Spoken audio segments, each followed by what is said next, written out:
Here's the finished product of the shelf.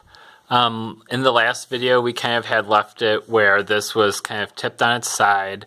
The front vertical beams were on top. I was in the process of screwing those in. They were sitting on the back vertical beams. There's one there. If we go behind, you can see there's one there.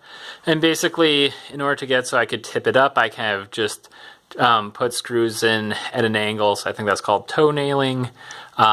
The back beams just so they would stay on. Then once I had it tipped up, I went in and just put screws through the back beams kind of the way, or the back 2x4s kind of the way I did there on the front. It was definitely wobbly, so I kind of pushed it a little bit square, put a bunch of more screws in to try and hold it.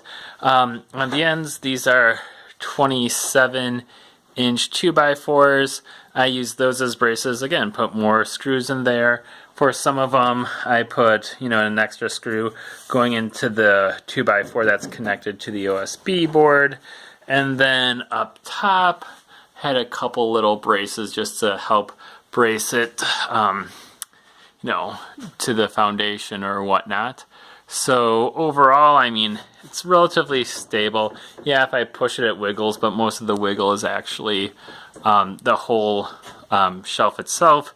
If I go kind of like up and down, there's a little bit, but it will work for holding bins.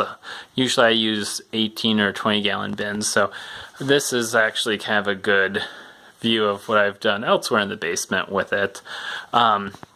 But yeah, it's nice, cheap storage. I did a quick calculation. I think this is maybe between $60 and $70 worth of parts.